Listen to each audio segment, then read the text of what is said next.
Chapter 8. Trent.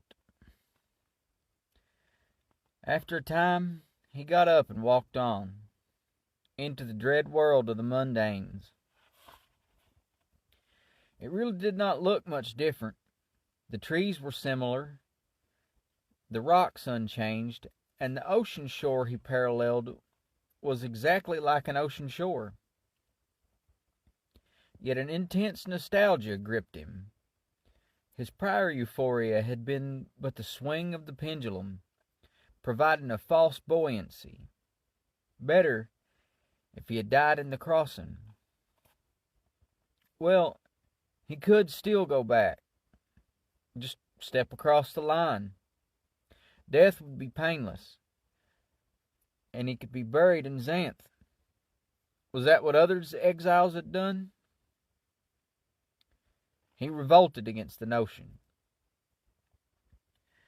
He'd called his own bluff. He loved Xanth, and missed it terribly already. But he did not want to die. He would simply have to make his way among the mundanes. Others had surely done it before him. Maybe he would even be happy there. The isthmus was mountainous. Bink sweated as he climbed the steep pass. Was this a counterpart to the chasm? A ridge that rose as high above the land as the chasm sank beneath it? Did a ridge dragon run along its heights? No, not in Mundania. But possibly such geography did have something to do with the magic. If the magic quality washed down from the height, concentrating in the depth, no, that didn't seem to make much sense. Most of it would have washed into the ocean and been hopelessly diluted. For the first time, he wondered what Mundania was really like. Was it actually possible to survive without magic? It would not be nearly as nice as Xanth, but the absence of spells should represent a formidable challenge, and there should be some decent places in it. The people should not be evil, after all. His ancestors had come from mundane stock. Indications were that language and many customs were the same. He heaved himself over the rise of the pass, braced for his first real glimpse of the new world. And suddenly, he was surrounded by men. An ambush! Bink whirled to run. Maybe he could trick them into plunging into the shield and be rid of them the easy way. Not that he wanted to be responsible for their death. Anyhow, he had to try and escape them. But as he turned, his body responding somewhat slower than his thoughts, he found a man behind him, blocking the way with drawn sword. The sensible thing to do was to give up. They had him outnumbered and surrounded, and they could have put an arrow into his back if they wanted to kill him outright. If all they wanted to do was rob him, he had almost nothing to lose. Let me tell you about having nothing to lose and getting robbed. They robbed me the day I was born. Har, har, har. But being sensible had never been Bink's strong point. Not when he was under pressure or surprised. Reflecting after the fact, he was very sensible and intelligent. But that wasn't much use at this stage. If only he had a talent like that of his mother, only stronger. so that he could turn back a couple hours and replay all his crises to better advantage. Bink charged the man with the sword, swinging his staff to block the blade. But someone tackled him, bringing him down hard before he took 2 steps. Bink's face struck the dirt, and he took a mouthful. Still he fought, twisting about to get at the man who held him. And then they were all on him, bearing him down. Bink had no chance. In moments, he was tied and gagged. A man thrust his tough face close to Bink's eyes as 2 others held him erect. Now get this, Xanth. If you try any magic, we'll knock you out and carry you. Magic? They didn't know that Bink had none he could use, or that if he had, it would be no good out here beyond the shield. But he nodded, showing that he understood. Maybe they would treat him better if they thought he could somehow strike back. They marched him down the other side of the pass and to a military camp on the mainland beyond the isthmus. What was an army doing here? If it were an invasion of Xanth, it could not succeed. The shield would kill 1,000 men as readily as one. They brought him to the main tent. Here, in a screened enclosure, sat a handsome man in his 40s, wearing some sort of green mundane uniform, a sword, a neat mustache, and an emblem of command. "Here's the spy, General," the sergeant said respectfully. The general glanced at Bink, appraising him. There was dismaying intelligence in that cool study. This was no bandit thug. "Release him," he said quietly. "He's obviously harmless." "Yes, sir," the sergeant said respectfully. He untied Bink and removed his gag. "Dismissed," the general murmured. And without a word, the soldiers were gone. They were certainly disciplined. Bink chafed at his wrists, trying to rub the pain out, amazed at the general's confidence. The man was well formed, but not large. Bink was younger and taller and surely stronger. If he acted quickly, he might escape.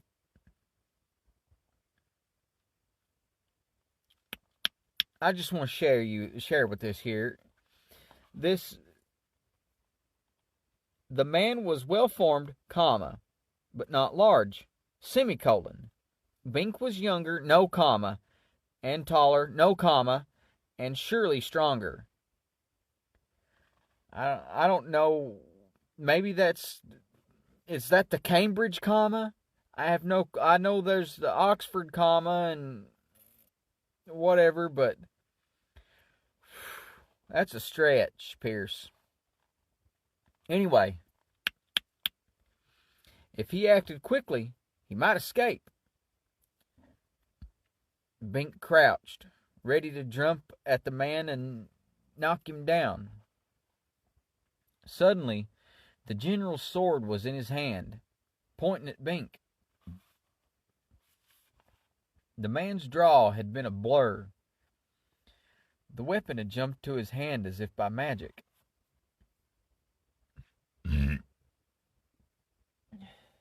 Excuse me.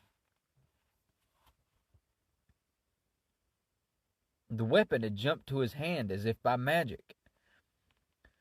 But that obviously could not have been the case. "I would not advise it, young man," the general said, as if warning him not to step on a thorn. Bink staggered, trying not to break without falling on the point of the sword. He did not succeed. But as his chest bore on that blade, the sword retreated, returning to its scabbard. The general, now on his feet, caught Bink by his elbows and stood him back upright. There was such precision and power in the action that Bink knew he had grossly underestimated this man. He had no chance to overcome him, with or without the sword. "Be seated," the general said mildly. Cowed, Bink moved awkwardly to the wooden chair and sat on it. Now he was conscious of his own dirty face and hands, the disorganization of his apparel, in contrast to the impeccable neatness of the general. "Your name?" "Bink." He did not give his village, since he was no longer affiliated with it. What was the purpose of this question anyway? He was a non-entity regardless of his name. "I am the magician Trent. Perhaps you know of me." It took a moment for the import to register. Then Bink didn't believe it. "Trent? He's gone. He was exiled 20 years ago. Precisely. But Trent was ugly? A monster? Crazy?" The magician smiled, showing none of these traits. "What stories do they tell of me today in Xanth?" Bink thought of Justin Tree. The fish of the stream turned to lightning bugs to harass the centaurs, the opponents who had been transformed to water forms and left to die on land. He was a power-hungry spellcaster who tried to usurp the throne of Xanth when I was but a child. An evil man whose evil still lives after him." Trent nodded. "This is a kinder repute than is normally accorded the loser in a political contest. I was about your present age when I was banished. Perhaps our cases are similar." "No.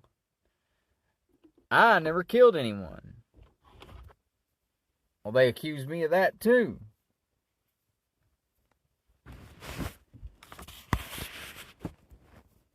Hold on a second. Sorry about that, guys.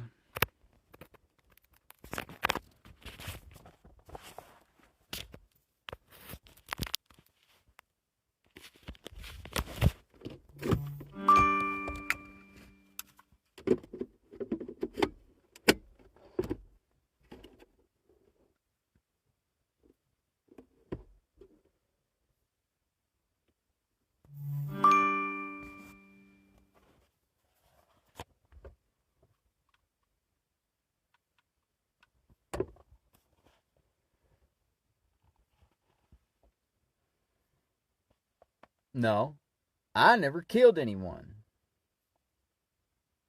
"Well, they accuse me of that too." I transformed many, but I did that instead of killing. I have no need to kill, since I can render an enemy harmless by other means." "A fish on land still dies." "Oh, so that's how they put it." "That would indeed be murder. I did transform enemies to fish, but always in water. On land I utilized only land forms. Possibly some subsequently died, but that was the doing of predators in the normal course of nature. I don't care. You abused your magic. I'm not at all like you. I had no magic." The fair eyebrow lifted expressively. "No magic? Everybody in Xanth has magic." "Because they exile those who don't have it," Bink said. with a flash of bitterness. Trent smiled, and it was a surprisingly winning expression. Nevertheless, our interests may be parallel, Bink. How would you like to return with me to Xanth? For an instant, wild hope flared in his breast. Return? But immediately he quashed it. There is no return. Oh, I wouldn't say that. To every act of magic, there's a counter magic. It is merely a matter of invoking it. You see, I have developed a counter to the shield. Again, Bink had to take stock of his reactions. If you had that, you could have gone into Xanth already. Well, there is a certain small problem of application. You see, what I have is an elixir distilled from a plant that grows on the very fringe of the magical zone. The magic extends somewhat beyond the shield, you understand. Otherwise, the shield itself wouldn't work, for it is magic and cannot operate beyond the magic domains. Here's a new word maybe for you. Domains. Domains. Demens. Demesnes. I know it's not Desmeans. Demesnes. But I think it's Demeans. Probably something domain.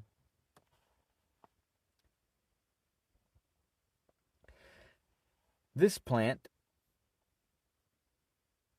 which seems to be of basically mundane stock, competes at the fringe with the magical plants of Xanth. It is very difficult to compete with magic, so it evolved a very special property. It suppresses magic. Do you appreciate the significance? Suppresses magic. Maybe that's what happened to me. Trent studied him with that disquieting calculation. So you feel you were wronged by the present administration. We do have something in common. Bink wanted no common ground with the evil magician. However winning the man's aspect might be. He knew that evil could put on an extremely fair face. Otherwise, how would evil ever have survived in the world so long? Where are you getting at? The shield is magic. Therefore, the elixir should nullify it. But it does not, because the source of the shield is not touched. It is necessary to reach the shield stone itself. Unfortunately, we do not know precisely where that stone is now, and there is not enough elixir to blanket the entire peninsula of Xanth, or even a significant fraction of it. Makes no difference, Bink said.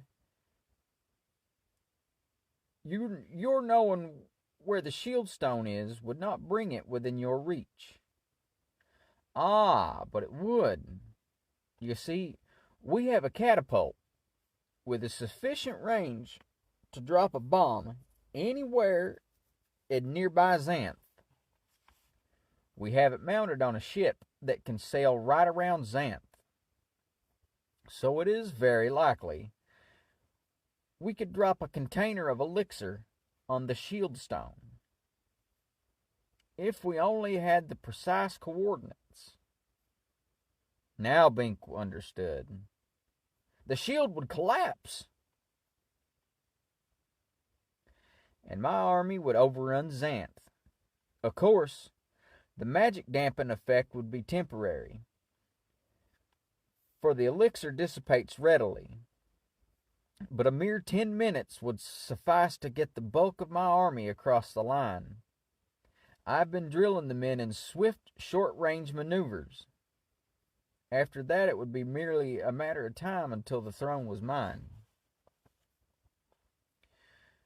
You would return us to the days of conquest and ravage, Bink said, horrified. The 13th wave, worse than all the rest. By no means. My army is disciplined. We shall exert precisely that force that is necessary, no more.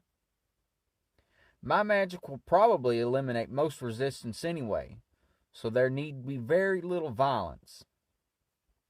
I do not wish to ruin the kingdom I am to rule.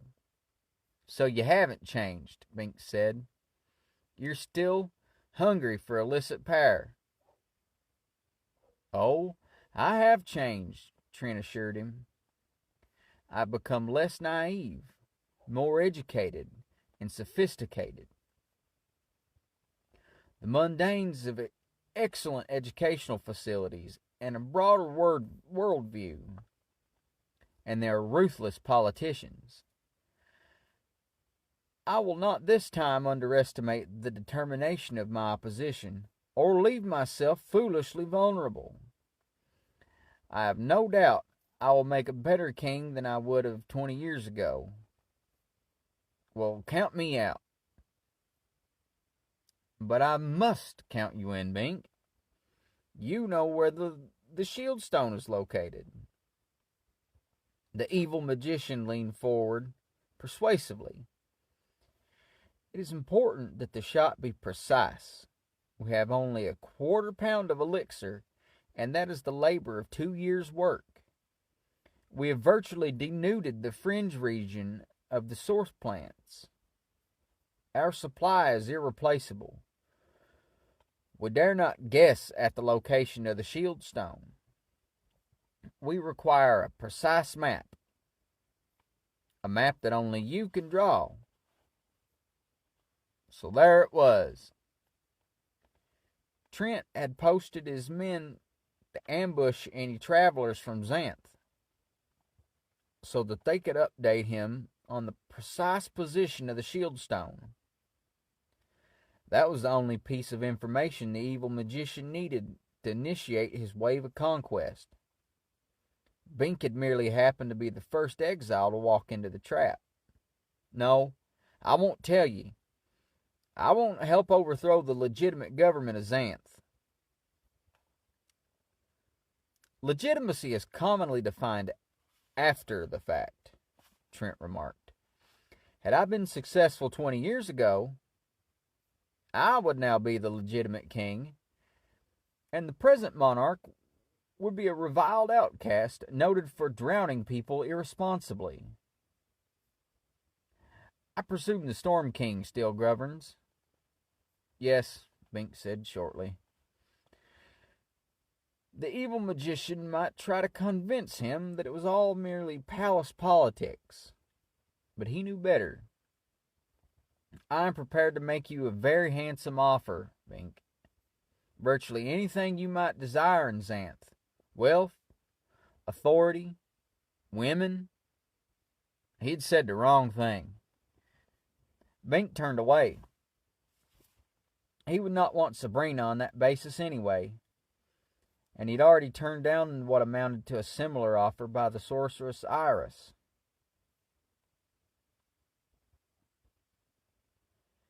Trent steepled his fingers. Even in that minor mannerism there was implied power and ruthlessness. The magician's plans were too finely meshed to be balked by a willful exile. You may wonder why I choose to return to Xanth after 2 decades and evident success in Mundania. I've spent some time analyzing that myself. No, Bink said. But the man only smiled, refusing to be ruffled. And again, Bink had the uneasy feeling that he was being skillfully maneuvered. That he was about to play into the hands of the magician, no matter how he tried to fight. You should wonder, lest you allow your outlook to be unconscionably narrow, as mine was when I emerged from Xanth. Every young man should go abroad into the mundane world for a period of a year or two at least. It would make him a better citizen of Xanth. Travel of any type tends to broaden one. Bink could not argue with that. He had learned a great deal in his 2-week tour of Xanth. How much more would a year in Mundania teach him? In fact, the magician continued, when I assume power, I shall institute such a policy. Xanth cannot prosper cut off from the real world, and isolation is only stagnation.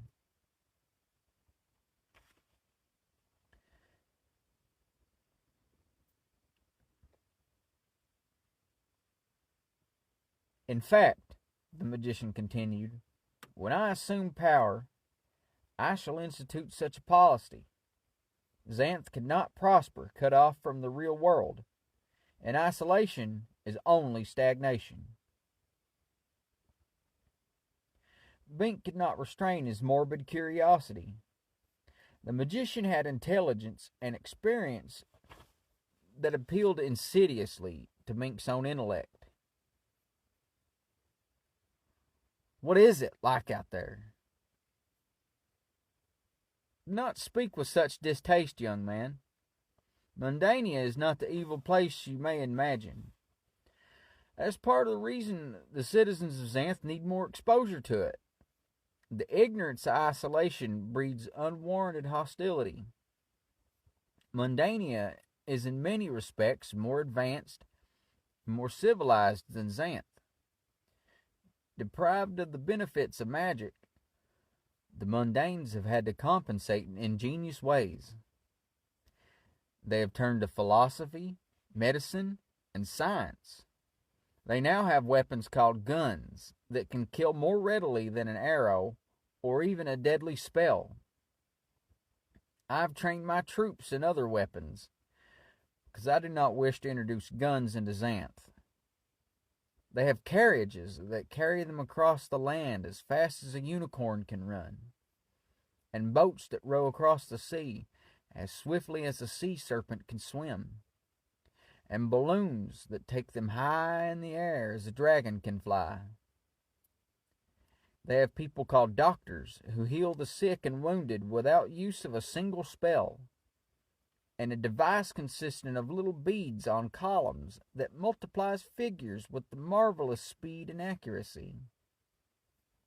Ludicrous, Bink said. Even magic can't do figures for a person, unless it is a golem. And then it has really become a person. This is what I mean, Bink. Magic is marvelous, but it is also limited. In the long run, the instruments of the mundanes may have greater potential. Probably the basic lifestyle of the mundanes is more comfortable than that of many Xanths. There probably aren't as many of them, Bink muttered, so they have no competition for good land. On the contrary, there are many millions of people there. You're never going to convince me of anything telling such tall stories, Bink pointed out. The north village of Xanth has about 500 people, counting all the children, and that's the largest one. There can't be more than 2,000 people in the whole kingdom. You talk of thousands of people, but I know the mundane world can't be much larger than Xanth. The evil magician shook his head in mock sadness. Bink, Bink. None so blind as those who will not see. And if they really have balloons flying through the air, carrying people, why haven't they flown them over Xanth? Bink demanded hotly, knowing he had the magician on the run. Because they don't know where Xanth is. Don't even believe it exists. They don't believe in magic, so... Don't believe in magic? The humor had never been very funny, and it was getting worse. The mundanes never did know very much about magic, Trent said seriously. It appears a great deal in their literature, but never in their daily lives. The shield has closed off the border, as it were, so no truly magic animal has been seen in Mundania in about a century. And it may be to our interest to keep 'em ignorant, he continued, frowning. If they ever get the notion Xanth is a threat to them, they might use a giant catapult to lob in firebombs. He broke off, shaking his head as though at some horrible thought. Okay, here, I've been trying to figure out, like, where exactly in parallel to our world, like where in comparison to our world they are technologically, like, where in time the Xanth people are. And I'm guessing that it's like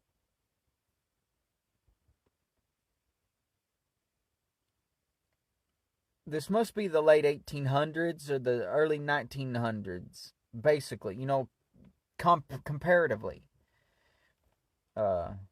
I guess. I don't know exactly if it's a direct year to year comparison, if it's at like if this was written in 1980, if it's 1980 in Xanth, or what's going on. But mundane world technology is, I guess, at least at the early 20th century, because there's balloons, and we've had balloons since, 1700 and something or whatever, 16 or 1700 or something with the Montgolfier brothers. And then there's guns. Those have been around since the 1300s, so that doesn't exactly count, but still, these are guns that are dependable, so... and carriages that go real fast. And that sounds like he's talking about cars and balloons. The cars and the balloons, that makes me think it's the 19th, 20th century kind of technology. So we're kind of looking like a Full Metal Alchemist kind of thing or something like that. If you're familiar with that world. Anyway, back to it.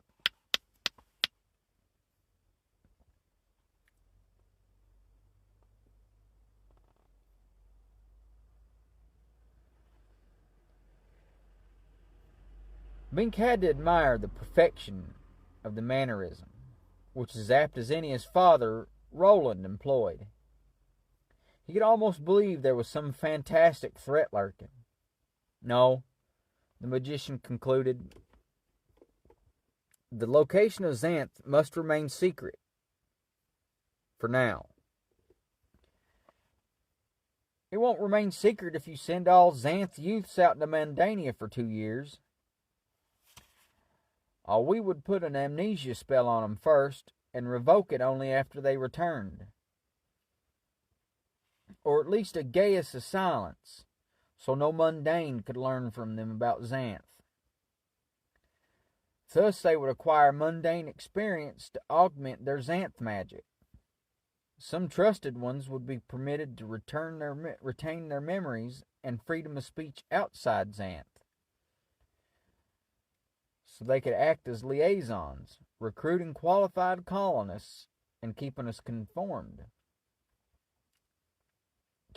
informed for our own safety and progress. But overall, the fourth wave again, Bink said. Controlled colonization. Trent smiled. You are an apt pupil. Many citizens choose not to comprehend the true nature of the original colonizations of Xanth.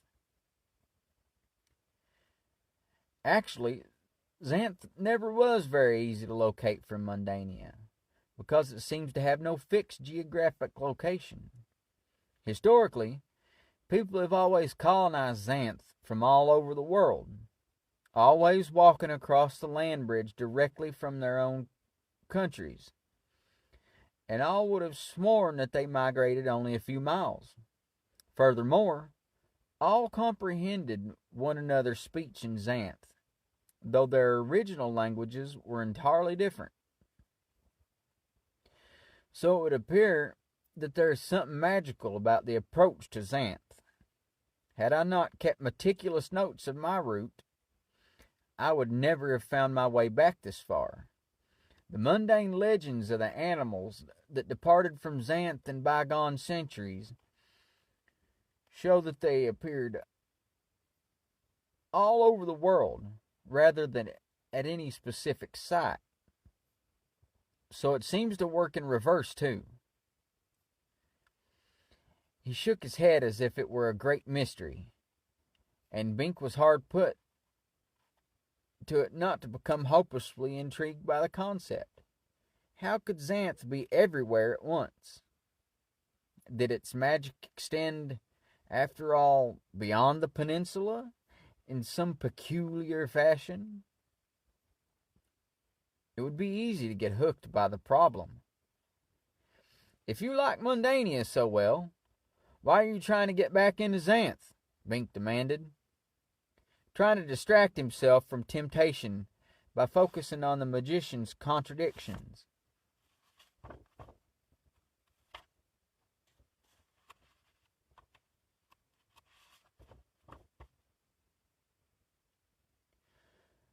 I don't like Mundania, Trent said, frowning.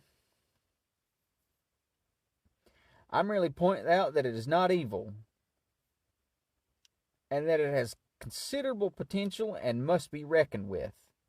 If we do not keep aware of it, it may become aware of us, and that could destroy us, right along with itself.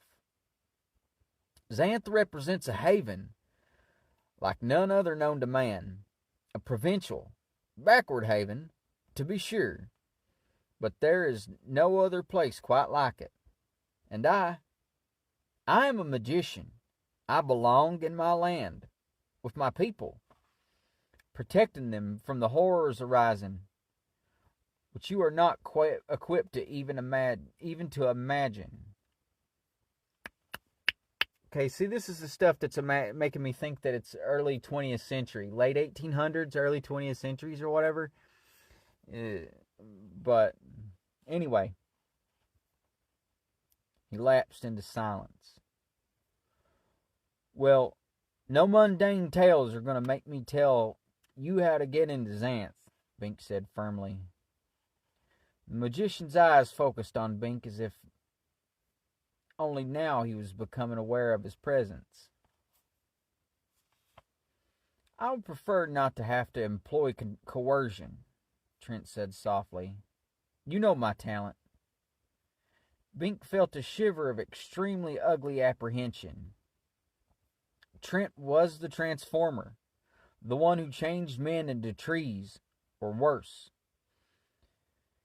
The most potent magician of the past generation, too dangerous to be allowed to remain in Xanth. Then he felt relief. You're bluffing, he said. Your magic can't work outside Xanth. And I'm not going to let you into Xanth. It's not very much of a bluff, Trent said evenly. The magic, as I mentioned, extends slightly beyond the shield. I can take you to that border and transform you into a toad. And I shall do it if I have to. Bink's relief tightened back into a knot in his stomach. Transformation. The notion of losing his lifelong body without actually dying had an insidious horror. It terrified him. But he still could not betray his homeland. No, he said, his tongue feeling thick in his mouth. I don't understand, Bink. You surely did not leave Xanth voluntarily. I offer you the chance to get your own back.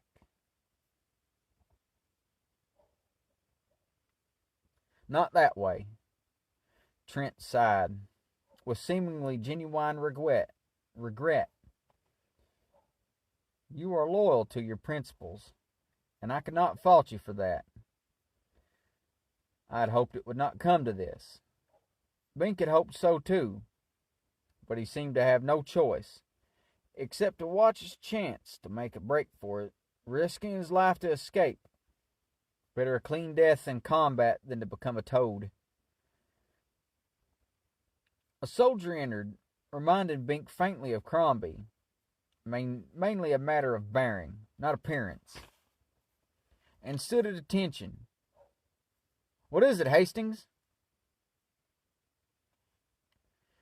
Trent inquired mildly. "Sir, there's another person through the shield." Trent hardly showed his elation. "Really? Seems we have another source of information." Bink felt a new emotion, but hardly a comfortable one. If there were another exile from Xanth, the magician could get his information without Bink's help. Would he let Bink go, or turn him into a toad anyway, as an object lesson? Remembering Trent's reputation of past times, Bink had little confidence that he would be freed. Anyone who balked the evil magician, in whatever trifling manner, was in for it. Unless Bink gave him the information now, redeeming himself. Should he? Since it could make no difference to the future of Xanth. He saw Trent pausing, looking at him expectantly. Suddenly, Bink caught on.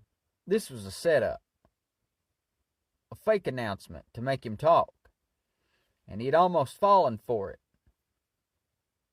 "Well, you won't be needing me then," Bink said. One thing about being turned into a toad, he couldn't tell the magician anything at all in that form. He imagined a potential dialogue between a man and toad. Magician: "Where's the shield stone?" Toad: Bink almost smiled.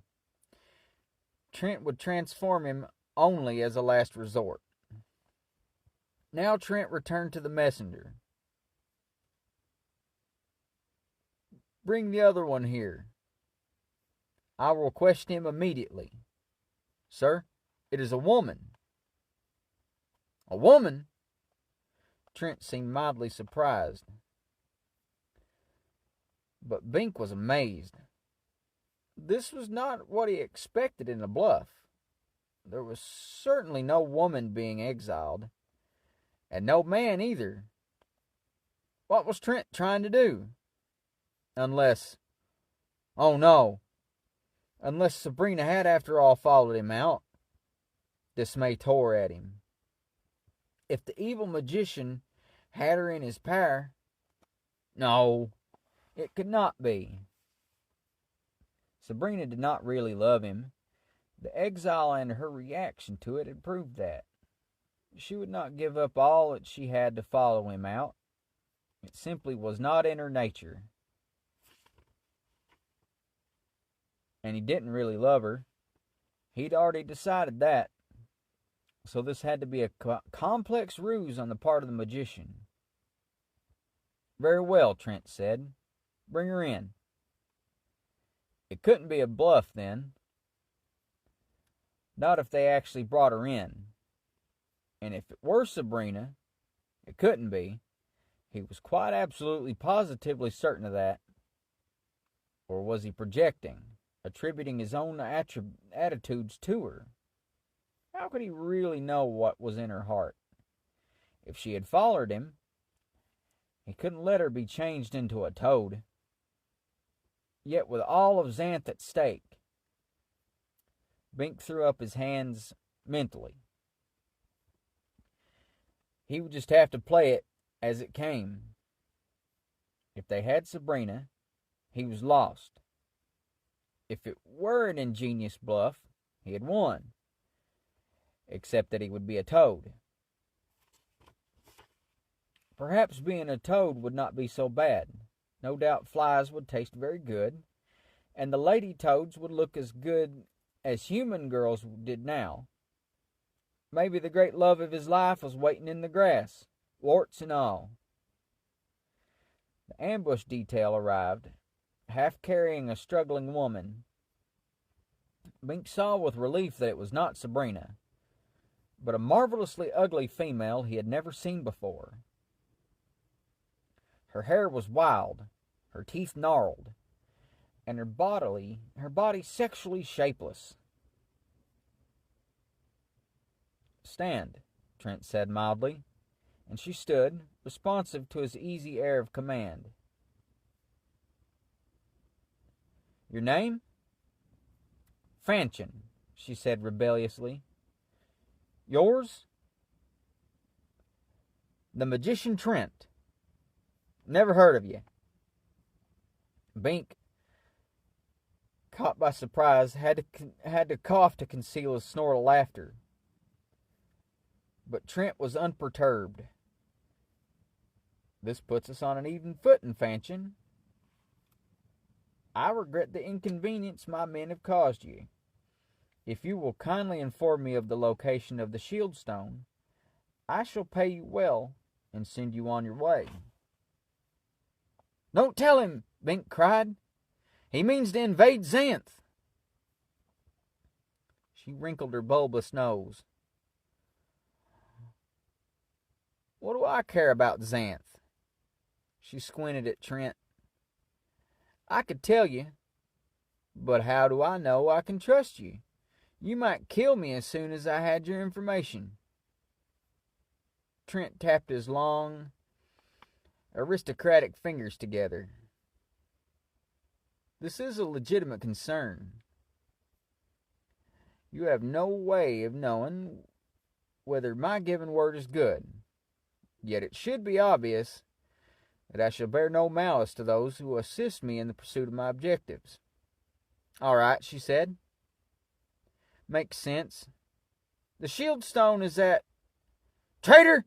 Bink screamed. "Remove him," Trent snapped. Soldiers entered and grabbed him and hustled him out. He had accomplished nothing except to make it harder for himself. But then he thought of another aspect. What were the chances of another exile coming from Xanth with an hour after him? There couldn't be more than 1 or 2 exiles a year. It was big news when anyone left Xanth. He had heard nothing about it, and no second trial had been scheduled. So Fanchon was not an exile. She was probably not from Xanth at all. She was an agent, planted by Trent, just as Bink had first suspected. Her purpose was to convince Bink that she was telling Trent the location of the shield stone, tricking him into confirming it. Well, he had figured out the scheme, and so he had won. Do what he might, Trent would not get into Xanth. Yet there was a nagging uncertainty. ...